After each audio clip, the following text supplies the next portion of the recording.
Hello student, मेरे channel प्रीति insight academy में आप सबका स्वागत है। आई होप आप सब अच्छे होंगे और अपना ध्यान अच्छे से रख रहे होंगे और रीड की प्रिपरेशन में लगे होंगे। तो आज हम लोग जो है वो वृद्धि एवं विकास के जो क्वेश्चन मैंने कल आपको बोले थे, जो मैंने आपको चैप्टर कराया था वृद्धि एवं विकास का, ग्रोथ एंड डेवलपमेंट का, उसके आज हम क्वेश्चन आंसर करेंगे। तो जो पहला क्वेश्चन है वो आपके सामने है और इसका आप उत्तर देने की कोशिश करें।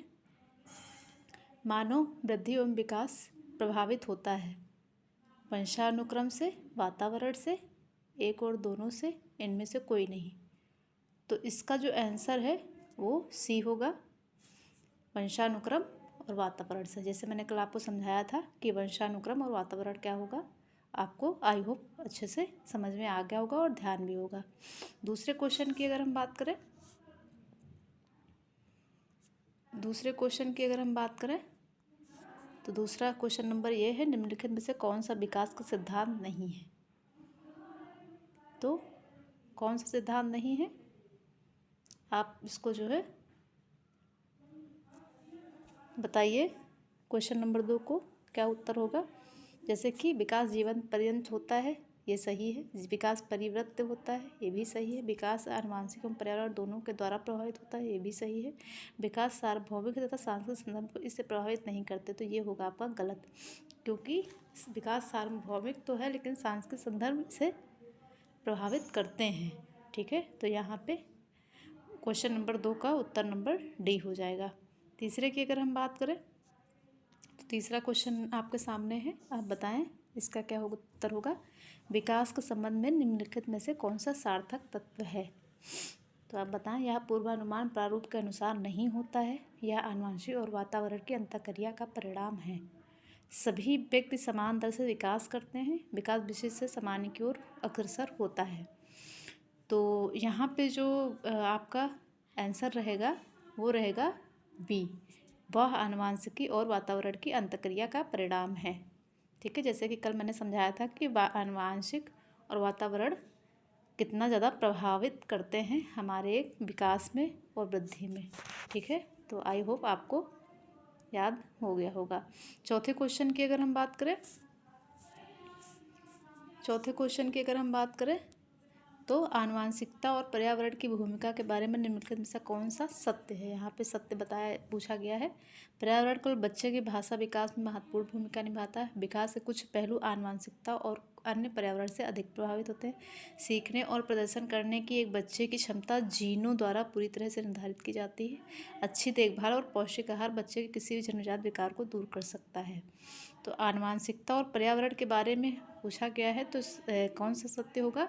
विकास के कुछ पहलू आनुवंशिकता और कुछ अन्य पर्यावरण से अधिक प्रभावित होते हैं, भी यहाँ पे आपका आंसर हो जाएगा।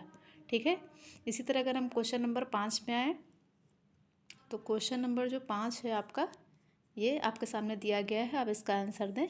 विकास कभी न समाप्त होने वाली प्रक्रिया है, यह कथन विकास के किस सिद्धांत से संबंधित है। एकीकरण का सिद्धांत, अंतःक्रिया का सिद्धांत, निरंतरता का सिद्धांत और अतः संबंध का सिद्धांत। तो यहाँ पे आप बताइए ज़रा आप आंसर कौन सा होगा यहाँ पे। तो यहाँ पे जो आपका आंसर होगा वो होगा, वो होगा निरंतरता का सिद्धांत, ऑप्शन नंबर सी। ठीक है, क्लियर हो गया, क्योंकि विकास जो है वो निरंतरता मतलब आजीवन चलने वाली प्रक्रिया है और विकास जीवन पर्यंत चलती रहती है, जैसे कि कल मैंने आपको समझाया था। अब हम आते हैं क्वेश्चन नंबर 6 पे। क्वेश्चन नंबर 6 आपके सामने ये दिया गया है, आप इसका आंसर दें पढ़ के। बच्चे की वृद्धि मुख्यतः संबंधित होती है, तो बताएं सामाजिक विकास से, शारीरिक विकास से, नैतिक विकास से और भावात्मक विकास से। माफ़ करिएगा, यहाँ पे थोड़ा सा टाइपिंग मिस्टेक हो गई है, तो आप इसका आंसर लिख दीजिए कि बच्चे की वृद्धि जो मुख्यतः संबंधित होती है, तो वो किससे संबंधित होती है, कल मैंने क्या समझाया था, वो होती है आपकी शारीरिक विकास से। ठीक है, ऑप्शन नंबर बी। तो इसके साथ ही हम आएंगे अब 7वें क्वेश्चन पे। ये सारे प्रीवियस क्वेश्चन हैं, इनका बहुत इम्पोर्टेंस है प्रीवियस क्वेश्चन लगाने के। मैंने कुछ क्वेश्चन जो इस चैप्टर से संबंधित मैंने छांटे थे और वही आपके सामने लाई हूँ, ताकि आप अच्छे से समझ सकें और आपका चैप्टर जो है अच्छे से आपको समझ में आ सके। उसी से रिलेटेड मैं एक क्वेश्चन लाई हूँ। तो 7वां जो क्वेश्चन है वो है वृद्धि को हम कैसे माप सकते हैं।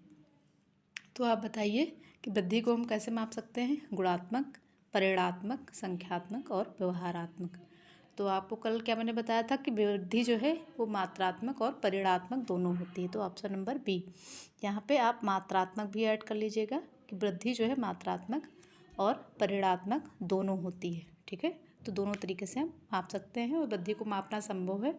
वृद्धि जो है वो मेच्योरिटी के बाद रुक जाती है, जैसे कि कल सब मैंने आपको अच्छे से समझाया था और पढ़ाया था, तो आपको अच्छे से याद होगा। तो ठीक है, वृद्धि के बारे में हम समझ गए। और वृद्धि जो है वो विकास की ही एक प्रक्रिया है, एक चरण है, एक हिस्सा है विकास का। ठीक है, फिर हम आते हैं क्वेश्चन नंबर 8 पे। क्वेश्चन नंबर 8 पे हम आते हैं, आप पढ़ने की कोशिश करें।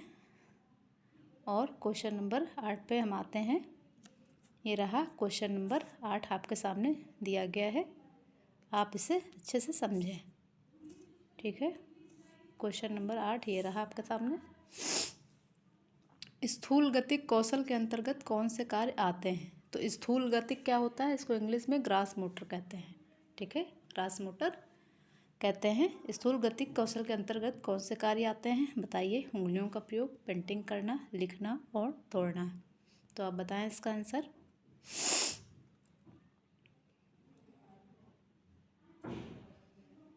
कौन सा आता है इसके अंतर्गत, बताएं। उंगलियों का प्रयोग, पेंटिंग करना, लिखना और दौड़ना। स्थूल गतिक ग्रास मोटर की बात हो रही है यहाँ पे। तो ग्रास मोटर क्या मैंने कल समझाया था कि कैसे होता है। ग्रास मोटर में किसका प्रयोग होता है, आप बताएं मुझे। तो ग्रास मोटर का जो प्रयोग है वो दौड़ने में हम करते हैं। तो यहाँ पे दौड़ना होगा।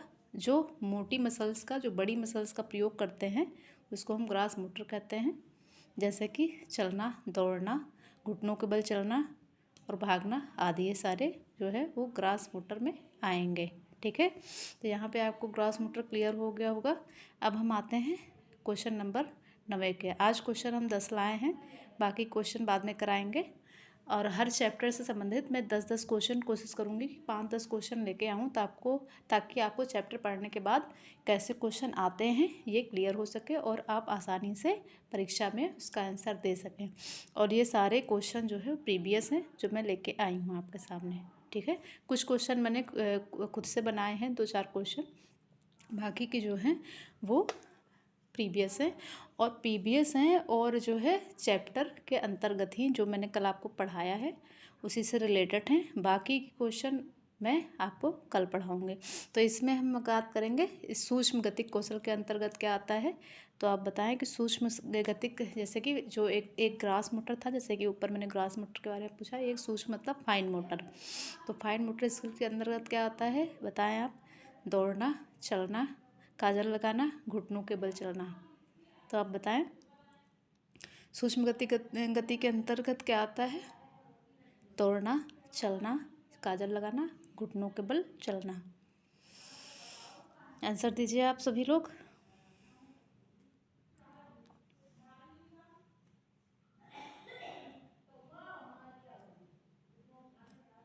आंसर दीजिए आप सभी लोग।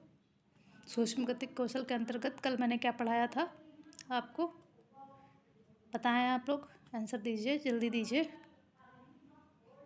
दौड़ना, चलना, काजल लगाना, घुटनों के बल चलना। तो यहाँ पे ऑप्शन नंबर सी होगा, काजल लगाना। जैसे कि सूक्ष्म गति, सूक्ष्म मतलब छोटा, और छोटे मसल्स का प्रयोग होता है। शरीर की जो छोटी मसल्स हैं उनका जो प्रयोग होता है, जो छोटे अंगों का प्रयोग होता है, उसे सूक्ष्म गतिक कौशल कहते हैं। उसके अंतर्गत पेंटिंग करना, लिखना, बॉल पकड़ना उंगलियों से, है ना, और जो है आपका बैडमिंटन खेलना, उसमें वैसे तो हैंड का प्रयोग हो रहा है लेकिन हम पकड़ते तो उंगलियों से ही हैं। ठीक है, और जो है काजल लगाना, पेंटिंग करना आदि इसमें सूक्ष्म गतिक कौशल के अंतर्गत आते हैं। आई होप आप सबको क्लियर होगा, जैसे कि कल मैंने पढ़ाया था। अब हम क्वेश्चन नंबर अंतिम, जो कि क्वेश्चन नंबर 10 है, इसमें हम देखेंगे क्या है। तो इसके अंतर्गत जो है क्वेश्चन नंबर 10, इसकी अगर हम बात करें तो आप बताएं कि इसका क्या होगा। क्वेश्चन नंबर 10, विकास किस दिशा में होता है? तो आप बताएं कि विकास किस दिशा में होता है? सीधा, उल्टा, स्पाइरल और गोल गोल। कल मैंने क्या बताया था कि विकास किस दिशा में होता है? सीधा, उल्टा और स्पाइरल और गोल गोल। तो कल मैंने आपको समझाया था कि विकास जो है वो लंबवत, सीधा ना होकर लंबवत, लॉन्गिट्यूशनल और स्पाइरल होता है। स्पाइरल जैसे ये मैंने कल बताया था ना, आपको पढ़ाया था ना कैसे होता है, आई होप आपको याद होगा। तो विकास की दिशा जो है वो स्पाइरल होती है, स्पाइरल होती है ना। तो आई होप आप सबको ये सारे क्वेश्चन अच्छे लगे होंगे। और एक बार ही हम मोटा मोटा फिर से देख लेते हैं कि चैप्टर के अंतर्गत क्या था। तो वृद्धि और विकास कैसे कैसे होता है, उसके अंदर अंतर क्या थे, वो कल मैंने आपको समझाया था। विकास के विभिन्न आयाम मैंने समझाए थे आपको, शारीरिक, मानसिक और संवेगात्मक, भाषात्मक और नैतिक, मैंने कल आपको समझाए थे। और वातावरण और आनुवंशिकता में माफ़ करिएगा, वातावरण और आनुवंशिकता किसी भी विकास और वृद्धि में क्या भूमिका निभाती है उसको मैंने समझा था। और जो है उसके मैंने सिद्धांत जैसे कि देखे थे। और विकास कैसे होता है, स्पाइरल होता है। और शारीरिक अनुपात का देखा था मैंने, जो कि वृद्धि के अंतर्गत आता है। और मैंने जो है शारीरिक विकास के अंतर्गत क्या क्या होता है वो मैंने समझा था। आई होप आप सबको ये क्वेश्चन आंसर समझ में आए होंगे। और आपको चैप्टर भी जो कल पढ़ाया था, अगर आपने नहीं देखा है तो प्लीज़ देखिएगा। और अगर ये क्वेश्चन आंसर आपको अच्छे लगे हों, इसी तरह से अगर आगे आप पढ़ना चाहते हैं तो इसको लाइक, कमेंट, शेयर, सब्सक्राइब करें। मेरे चैनल, यूट्यूब चैनल जैसे कि मैंने बताया, प्रीति इनसाइट एकेडमी को सब्सक्राइब करें प्लीज़। और आगे के लिए बने रहें अगले चैप्टर के साथ, जो कि हम कल एक नया चैप्टर शुरू करेंगे या नया टॉपिक लाएंगे इसी के अंतर्गत, और उसको हम विस्तार से पढ़ेंगे। तब तक के लिए अपना ख्याल रखें। धन्यवाद। Bye bye. Good afternoon.